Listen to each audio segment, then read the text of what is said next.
We're in the 1876 to 1899 history part of the club. This is before the club actually were in the Football League, so this is from actually day one till they actually joined Division 2. We have some great old photographs that have been loaned to the exhibition from various old teams from 1901, 1904. We have some copies of programmes that we played in the FA Amateur Cup final when this is in our pre-professional days. That's from 1898. We've got some shares from the original company. They date back to 1892, so they're very unique items. And this is probably my favourite section of the exhibition. We've got these minute books which have been donated by the club, and they're all handwritten, and they show minutes from the meetings of the directors, and they're all immaculate handwritten in ink here, and it outlines all the players that played for the club, all the team lineups from those early days. There's some season ticket books here as well, which belong to the Dorman Museum.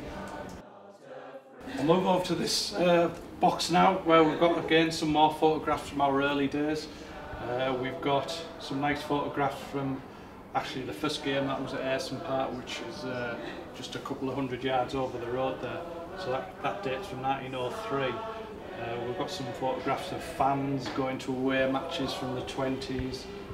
Actually a programme from 1900, which is one of the earliest ever recorded for us.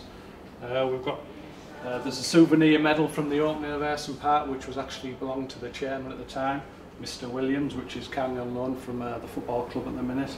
And we've actually got a little brass turnstile counter from Ayresome Park, which was when actually the ground shut. That was actually sold in one of the auctions that was there. Some more photographs of old players. There's one called Bobby Baxter. He was a famous captain for us back in the 30s, which is currently on loan. And again, another programme from 1909, which is I think Borough programmes first started in 1907, so that was one of the first ever recorded. This cabinet now is probably my favourite piece of the exhibition. There's some really unique items in here. We've got the old leather football and a Sabutio rattle, which has been loaned to the exhibition, and an old 20 style football boot, which you don't see often. But it's the football cap in the background there that's the most interesting item. It actually belonged to Alf Common, who was a Borough player in the early 20th century. It's actually the only England cap he won while he was at the club. He won 3 in total, but it was the only one where he won it with Middlesbrough. He actually caused a bit of a sensation in the football world when he signed in 1906 from Sunderland for £1,000. He was the first ever £1,000 footballer. So we look at players now who sell for £80 million, but in those days £1,000 was a really big deal. So the exhibition is really honoured to have that item. Right, we're in the area now which was designated for the immediate post-war time from 1945 through the liquidation period in 1986. We have an old-style football here this is actually from the 70s, and it's signed by all the 1973-74 promotion winning side, which was managed by Jack Charlton at the time. If you look over to the cabinet, we've got various photographs, programmes, trophies, centenary plate from 1976, a centenary mirror from 1976 as well, which commemorates the 100 years that the club was in existence. We've got an all-style Subbuteo game which has been going for many years with actually the Middlesbrough team involved there and a few playing cards. As we spoke about with the ball, the 1973-74 season was quite a successful one with Big Jack in charge, where we won the second division title as was with a record number of points. We actually made a record to commemorate that, and the record's there as well, called Up the Borough, which is still signed today. Like we said, with his old photographs, signed photographs of Roberto Ugolini, which was a famous footballer, a famous goalkeeper for us in the 50s, 40s and 50s. Billy Day as well, another old 50s footballer who played with Brian Clough. There's a nice picture here from actually it's from the 1920s, where we've got our all-time record goal scorer George Kamsel walking off the pitch after playing a game in Norway for us. So all in all, it's quite a nice cabinet to show off that era. We've got now a very unusual item. This dates from 1981. This is a Borough shirt from 1981-82 season, which you don't see many of either. Not many have survived the last 30 or so years. This was supposedly from a testimonial game for former keeper Jim Platt. And he got his former Northern Ireland teammate George Best to actually play for Middlesbrough that day. So this is supposedly the shirt he actually wore in that game, and his actual signature is actually on the back of the shirt. So again, a totally unique item for the exhibition. Right, we're at the cabinet, which is actually the 1986 section. So the whole project is about 1986, even though this whole exhibition covers the whole history of the club. So we have in here, this is from the period where we actually were liquidated and were no longer in existence, to saved at the last minute by a consortium which was headed by Colin Hedison from ICI and Steve Gibson, who's currently the Borough Chair. In here we have some very rare shirts from that season, from the 1986-87 season. These have been donated by a collector from New York, Neil Davies, who's probably one of the most prominent Borough shirt collectors around. In here as well, there's also like the accounts from that period, which don't read very well from the time. And there's actually scrapbooks. I know about these because they're actually mine. So as a 13-year-old, I used to absorb anything Borough, and I used to collect all the pictures, try and get them signed. So these are exhibited here. There's a couple more shirts here, and then the bottom section is the programmes from that year, both home and away. So it's quite a nice piece of history.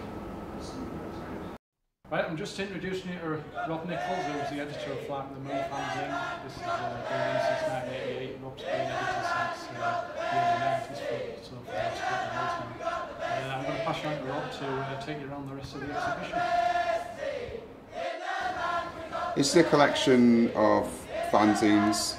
The fanzine Flying to the Moon has been going since 1988. There's a few of the sort of key issues that we do. We do one for every single home match. There's no issue 1 in here, but there's an issue 2. It started like cartoon style. That was before desktop publishing, etc. And we've got like 2 annuals that we did a few years ago. And this particular issue was a special limited edition, which is actually being held up by somebody in the photograph of the Holgate. So that the Holgate wall. So that dates that, because that's from 1993. So this is just a sort of collection of fanzines thrown together from my office.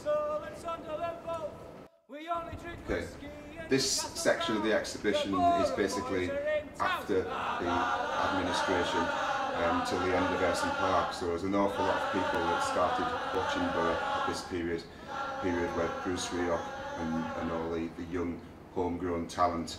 There was a real affinity between the fans and the club, because the club had almost gone to the wall. This photograph shows Bernie Slaven scoring a hat-trick away at Coventry City. I was there that day. This was his 3rd hat-trick goal. David Speedy also scored a hat-trick for Coventry City that day with his head, but Bernie was on the winning team. And the very ball is in this cabinet. These are all Bernie Slaven's signed hat-trick balls. And as you can see, there's 7 of them, which is quite an accomplishment. So he was one of the stars of that period, and somebody that still has the sort of real closeness and affinity to the football club, and somebody that still walks around town and gets mobbed by people regularly. Right, this is right at the end of Ayresome Park. This was the home of Middlesbrough for over 90 years, and we see two photographs. This was the main stand, which was actually built in 1903. This is filled with fans for the last match, it was amazing really. The last match at Ayresome Park was the match we got promotion under Brian Robson, so it was one of the biggest occasions in the history of the ground. It could have all gone flat. And this is the aftermath as the ground as the stand has been half knocked down and sort of been stripped of its seats. It's quite a sad photograph actually. Not the best way to remember it, but it's now replaced with housing. In this case, we've got a few mementos from the very end of Ayresome Park. Relics that what happened at the end was that there was an auction and people bought things from auction, and then other people just went and picked up bits and pieces. Like there's these two seat backs that have been numbered and they've been signed by various players from the past. A lad called Chris Pearson has kindly loaned his final season ticket for the final season. The last commemorative programme from the last game, a mug that was presented for the last season, and a photograph of the final goal being scored by John Hendry, which effectively sent us up. There's also a piece of the goalpost from one end and a bit of the concrete from the Holgate end, which was like the Middlesbrough Cop end, where the fans obviously stood and created an atmosphere.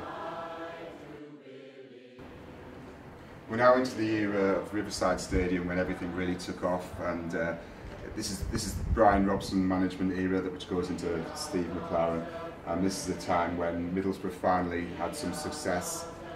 First of all, a lot of disappointments as well, but we were on the front pages of literally of the papers, and we signed people like Juninho, and we got to the Wembley finals. Initially we lost all the Wembley finals, but still something that we'd never really achieved before. And so it's a time when we had massive crowds and everybody was into Borough. We were releasing singles left, right and centre. It was a big time for the club before finally we won something.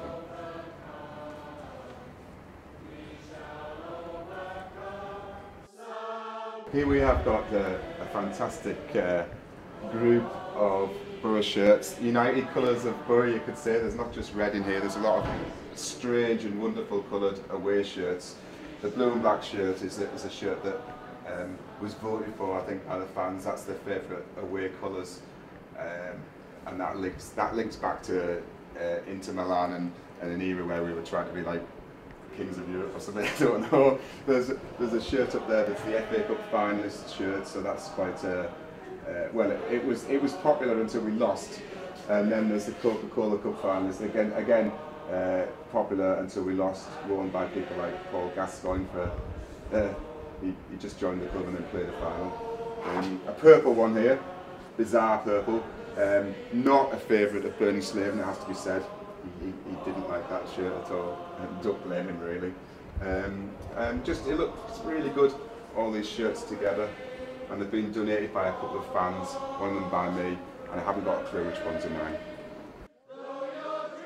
This is a banner that was put together by some fans showing what the real league table should or could have been in season 96-97 if we hadn't have had 3 points deducted for not bothering to turn up playing Blackburn. A deeply controversial situation that I don't recall it ever happening in the history of the league before that a club hasn't gone and played a fixture. We had loads of players injured and ill, and we didn't feel that we could put out a team, so we thought we'd had permission off the Premier League not to play, but apparently we didn't have permission. We were docked 3 points, and the 3 points pushed us down from 14. Well, you can see, take away 3 points from 42, and you're there, second from bottom, and you get relegated. It was an incredible period really, because that season we lost 2 cup finals and got relegated and had the best player in the world, I think. We had the Messi of our era, Juninho, playing for us. So everyone was really pulled together. It was us against the world, and it couldn't be a bigger contrast to the day, to be honest. So this was put together by some fans and no doubt displayed at the FA Cup final that we lost. A at the end of that season, when we appeared to have lost everything really, 2 cup finals and relegation from the Premier League. But as I say, it was a big time, and bizarrely enough, we kind of celebrated all that disaster with an open top bus sort of thing round the town and around the stadium, and it was just a really odd time. This case represents when Middlesbrough were really successful. We won the Carling Cup, and then your reward from winning the Carling Cup is to play in Europe, which is something that I think most of us as fans and most of the generations of fans have watched the team throughout this exhibition, the years covered by this exhibition, would not have believed possible. We never thought we would play in Europe. We never thought we would go to play the likes of Sporting Lisbon and Stuttgart, and go to Roma, play in the Olympic Stadium in Rome. Phenomenal times, which all ended up at Eindhoven in a UEFA Cup final. That was 2 seasons after, and defeat, I'm afraid, but it was just a fantastic period, and I think the time of our lives, really, as football fans. This case is mainly a collection of items from our cup finals, successful and not successful. These medals were supplied by Steve Vickers, the centre half of Middlesbrough for nearly 10 years. There's a winning championship medal, but the others are runners-up medals from the Coca-Cola Cup and the FA Cup. But still really interesting looking, really interesting items, which I don't think as a Middlesbrough fan we ever thought we would get to cup finals. And there's a bit of, they brought out a special beer to commemorate the finals. I noticed the beer has actually been drunk out of those bottles, so mine at home has never been drunk. I think it's gone off now, but it didn't. It tasted a bit bitter after we were defeated. Well, that's the end of the tour. I hope everyone's enjoyed it, and I hope everyone's enjoyed looking around as much as I have, showing people around. Yeah, just a couple of thanks really. I'd just like to thank all the collectors and other fans who have donated loan material for the exhibition. As a self-confessed Buranarak, I've never seen a collection of Middlesbrough memorabilia like this ever. So hopefully it will be a fixture somewhere else in the future, maybe the stadium, who knows. So hopefully we'll see you back at an exhibition at the Dorman Museum soon.